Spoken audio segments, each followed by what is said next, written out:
ছিলেন তারা। মাওলানা মতিউর রহমান নিজামী 2টা মন্ত্রণালয় পরিচালনা করেছিলেন, জনাব আলী হাসান মোহাম্মদ মুজাহিদ 1টা মন্ত্রণালয় পরিচালনা করেছিলেন।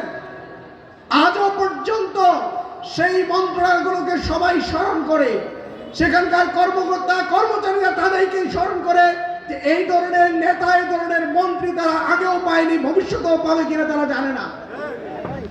এতটাই সততার সাথে, দক্ষতার সাথে তারা মন্ত্রণালয়গুলো পরিচালনা করেছিলেন।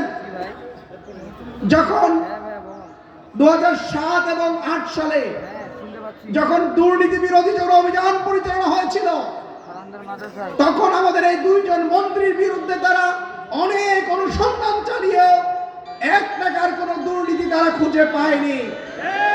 আমাদের এই 2 জন মন্ত্রী ব্যতীত সকল রাজনৈতিক দলের নেতৃবৃন্দের বিরুদ্ধে তারা দুর্নীতি খুঁজে পেয়েছিল, মামলা হয়েছিল এবং তাদেরকে গ্রেফতার করে জেলখানায় পাঠিয়েছিল। আমাদের এই 2 জন মন্ত্রীর বিরুদ্ধে কোনো দুর্নীতি তারা খুঁজে পায়নি। এটি প্রমাণ করে আলেমদের হাতে যদি দেশ পরিচালনার দায়িত্ব অর্পণ হয়, আলেমদের নিকট যখন মন্ত্রণালয়ে দায়িত্ব অর্পণ করা হয়, তারা সততার সাথে, যোগ্যতার সাথে, তাকওয়ার সাথে দেশ পরিচালনা করতে পারে তারা, এবং দেশকে উন্নতির শিখরে নিয়ে যাওয়ার জন্য তারাই ভূমিকা পালন করতে পারে।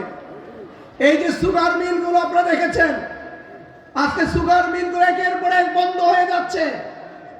যখন শিল্পমন্ত্রী ছিলেন শহীদ মাওলানা মতিউর রহমান নিজামী, তিনি এই শিল্প মন্ত্রণালয়কে এমন ভাবে নেড়ে সাজিয়েছিলেন যে তার সময় এই সুগার মিলগুলো লাভের মুখ দেখেছিল। তার আগেও সুগার মিল কোনোদিন লাভ করেনি, তারপরেও করেনি, বরঞ্চ এখন ধীরে ধীরে আমাদের সুগার মিলগুলোকে বন্ধ করে দেওয়া হচ্ছে। তার মানে আমাদের